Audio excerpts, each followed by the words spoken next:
করবেন মা বাবার কথা বল ঠিক কিনা? তাহলে একসাথে বলেন, ইবাদত করবো কার? খেদমত করবো কার?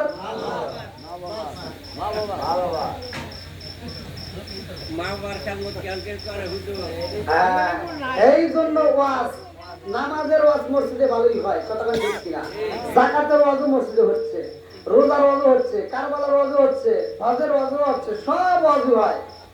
মা বাবার খেদমত নিয়ে যদি প্রতিটা সমাজে নিয়মিত কথা হতো, তাহলে এই সমাজের ভিতর মায়ের আর চোখের পানি ভালাইতো না, কথা বলে দেখছি না।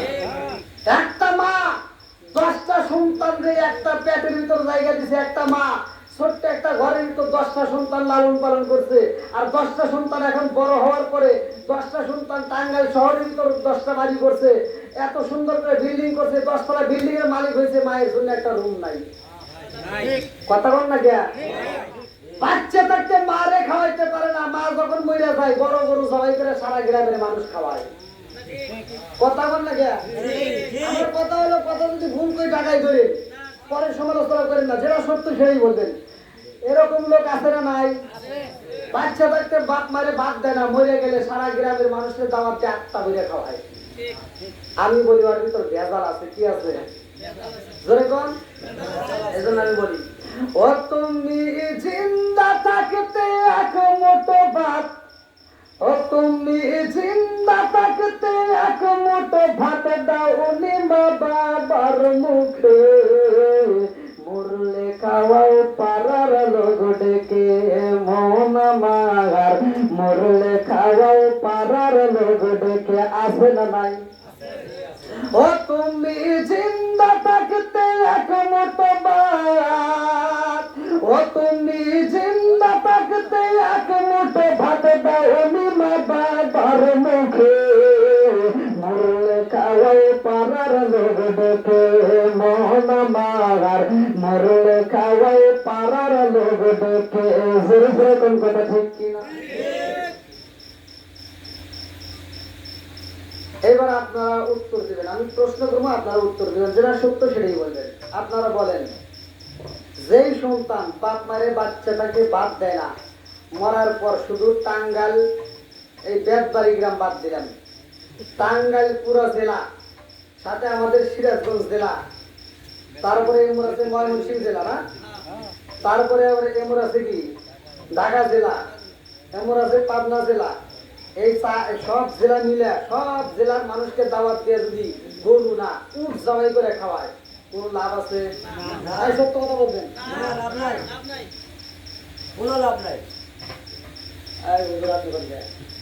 আপনি যে বলতেছেন সকালবেলা কিন্তু এরা আপনি দাওয়াত দিবেন।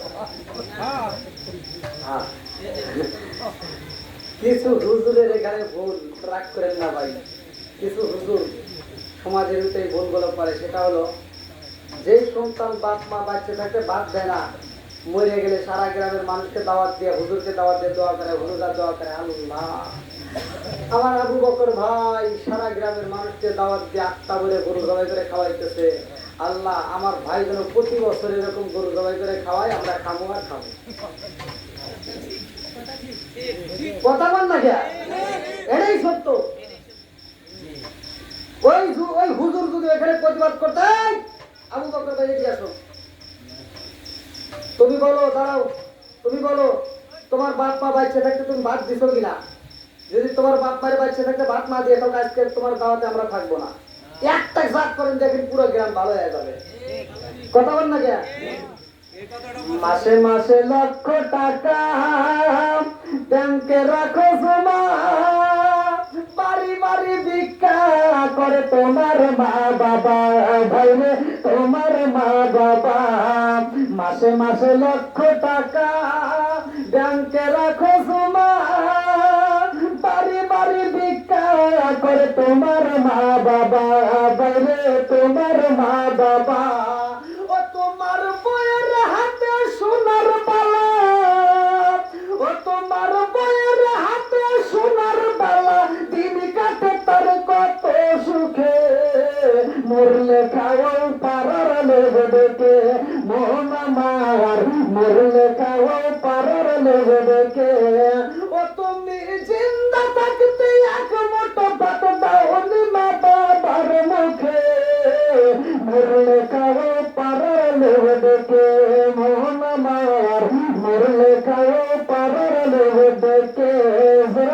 কথা ঠিক কিনা? রাগ করতেছেন? কথা ঠিক আছে তো? নাকি খারাপ লাগতেছে? যদি খারাপ লাগে তাহলে কোন খুব তাড়াতাড়ি মনোযোগ করে দেবো, সমস্যা নেই। চলবে? একসাথে বলেন চলবে? আপনাদের এদিকে ওয়াজ করতে আমার টাঙ্গাইলে যে ঘাটালে ওয়াজ করতে গেছি, এক মুরব্বী কয় হুজুর ওয়াজ সব কিছু ঠিক আছে কিন্তু আপনার ওয়াজের ভিতরে মাত্র 2টা ভুল আছে। তাই আমি বললাম 2টা ভুল তাহলে কোন জায়গায় শোনা লাগবে না?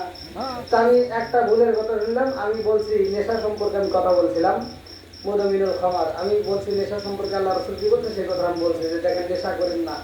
যেমন নেশার ভিতরে আছে কি কি? জর্দা, গোল, আলা পাতা, সাদা পাতা, খৈনি, বিয়ার, ক্যান্ডি, হুইস্কি, মিতারিন, পিতারিন, কোডিং, ভাং, সরস, হাসি, জিরান, তেল, সেরি, আবার ইতালিন, ভটকা, আরো যত নেশা আছে। আমি বলছি এগুলো করা যাবে না, এগুলো খাওয়া যাবে না। নেশা সম্পর্কে আমি কথা বলছি। শুধু এটাই না, আল্লাহ রসুল বলছে যদি কোনো ব্যক্তি কাঁচা পেঁয়াজ, কাঁচা রসুন খেয়ে মসজিদে প্রবেশ করে, আল্লাহ রসুল বলছে অনুতিন বিজারিয়াতি, ওর গেটি ধরে মসজিদে রাখতে হবে। তা আমি এই ওয়াজ করছি, মুরব্বী সব ওয়াজই পছন্দ হয়েছে, খালি বলছে হুজুর আপনার সব ওয়াজ ঠিক আছে, খালি গিরি রসটা আপনার ভুল হয়েছে। মানে না আপনি এই যে বিড়ি কি খান? বললাম না। তাহলে আপনি এই বিষয়ে জ্ঞান নেই, ওই বিষয়ে আপনি ওয়াজ করেন না। বললাম কি মানে কি ওয়াজ করা যাবে না? তো বলতে আপনি কি বিড়ি সম্পর্কে কোনো অভিজ্ঞতা আছে? বললাম না। এই বিড়ির কি উপকার তাই জানেন? বললাম তাহলে একটু কর। তো বলছে হাফ কেজি দুধ খেলে যে উপকার একটা বিড়ি খেলে তার চেয়ে বেশি উপকার। ওয়াজ করবো করে কন। আর একটা বলছি দেখেন, আল্লাহ মানুষ সৃষ্টি করছে, কুকুর সৃষ্টি করছে। একটা কুকুরের ভিতর যে আদব আছে, কুকুরের ভিতর 10টা গুণ আছে। 10টা গুণ যদি কোনো মানুষের ভিতর থাকে সে আল্লাহর ওলি হয়ে যাবে। কুকুর একটা কুকুর খাওয়ার সময় খায়, হাগার সময় আগে। আর কিছু মানুষ নামের কুকুর আছে, ওরা বাথরুমের ভিতর বসে বসে বিড়ি খায়। কথা বল না গিয়া আছে না নাই? মানে মুরব্বী করতে হুজুর এই বিষয়টা আপনার কোনো জ্ঞান আছে? বললাম না। বাথরুমে যদি ওইটা না খায় তাহলে ক্লিয়ার হয় না। খালি বেজাল কথা কোন ঠিক কিনা? রাজার দোষে রাজ্য নষ্ট, প্রজা কষ্ট পায়। আর নারীর দোষে সংসার নষ্ট, স্বামীর কষ্ট হয়। কোন কথা ঠিক কিনা? বন্ধুরা রে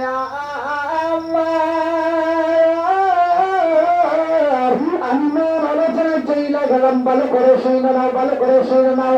একসাথে বলবেন নামাজের দাম আছে না নাই? আর একটু ধরে কোন আছে না নাই? এইবার আমার নবী বলেছে নামাজ কেমন দাম, ভালো করে শোনো। এই নামাজটা যদি কোনো ব্যক্তি নিয়মিত আদায় করতে পারে, আমার নবী বলছে ওই ব্যক্তিটার কোনো গুনাহ থাকতে পারে না। জোরে জোরে কন্যা সুবহানাল্লাহ। আর নামাজের এমন দাম রে, আমার টাঙ্গাইল জেলা বাসী আমার নবী নামাজ পড়ায়, আমার নবী নামাজের ইমামতি করে, আমার নবীর সাহাবী বিলাল, আমার নবীর সাহাবী বিলাল আসান দেয় মাঝিন, আমার নবী নামাজ পড়াই রে বন্ধু। ওই নামাজের পিছনে যারা নামাজ পড়ে তারাও বড় ভাগ্যবান। কথা কোন ঠিক কিনা? নবীর প্রেমের যন্ত্রণা সইতে আমি পারি না, নবীর প্রেমের যন্ত্রণা সইতে আমি পারি না।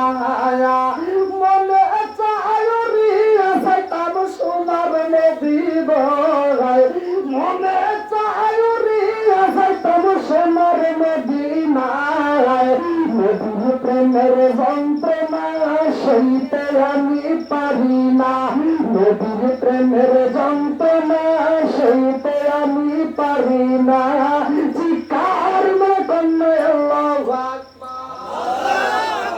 আমার নবীর সাহাবীরা আমার নবীর পিছনে নামাজ পড়ে রে বন্ধু, সাহাবীদের জীবনটা ধন্য। ওই জামানায় যদি আমরা দেখতাম আমাদের জীবনটা ধন্য হইতো। আমার রহমাতাল লিল আলামিন নবী নামাজের ইমামতি করে রে বন্ধু। সব সাহাবীরা নামাজে পড়ে, আমার নবী নামাজের শেষে যাই নামাজের মুসল্লার দিক থেকে ঘুরা আমার নবী সাহাবীদের দিকে মুখ করা আমার নবী সাহাবীদের সাথে পরামর্শ করে। সব সাহাবীরা দেখা যায় আবু বকর রে দেখা যায়, ওমর রে দেখা যায়, ওসমান রে দেখা যায়, আলী রে দেখা যায়, সব সাহাবী আমার নবীর জন্য অপেক্ষা করে রে বন্ধু। একটা সাহাবী আমার নবী দেখতে পারে না, আমার নবীর মনটা বেজার হয়ে যায়। আমার নবী কয় আবু বকর সব সাহাবীরে দেখতে পারি, কিন্তু আমার একটা পাগল সাহাবী আছে, এই পাগলটারে তো আমি দেখতে পারি না। কারণটা কি? আরে একটা মাত্র সাহাবী আছে রে বন্ধু, যেই সাহাবীটা গরিব, যেই সাহাবীর ঘরে ঠিক মতো খাবার থাকে না, ওই সাহাবীর ঘরে পরনের কাপড়টা ঠিক মতো থাকে না। আজকে আমাদের ঘরে কাপড়ের অভাব নাই, অথচ নামাজের খবর নাই। কতক্ষণ ঠিক কিনা? এমন একটা আলোচনা ধরবো যা পুরুষের জন্য দরকার, মহিলাদের জন্য দরকার। কথা বল ঠিক কিনা? মা বোনদের আলোচনা দরকার আছে না নাই? অনেক আশা করে মা বোনরা অনেক দূর থেকে আমার আলোচনা শোনার জন্য, বিশেষ করে মাইকের আওয়াজ শুনলে আসে। আলহামদুলিল্লাহ, আমার মা বোনদের উদ্দেশ্য আজকের আলোচনাটা আপনারা একটু মনোযোগ সহকারে শুনবেন, এখান থেকে আপনার জীবনটাকে পরিবর্তন করেন। আমার নবীর ওই সাহাবী, গরিব সাহাবী, পাগল সাহাবীটা আমার নবীর কাছে যায়, আমার নবীর কাছে বসতে চায় কিন্তু সময় পায় না, কিন্তু নামাজ পড়ে সালাম ফিরাইয়া ওই সাহাবীটা দৌড় মারে। আল্লাহ আকবার কর। বন্ধুরা রে আমার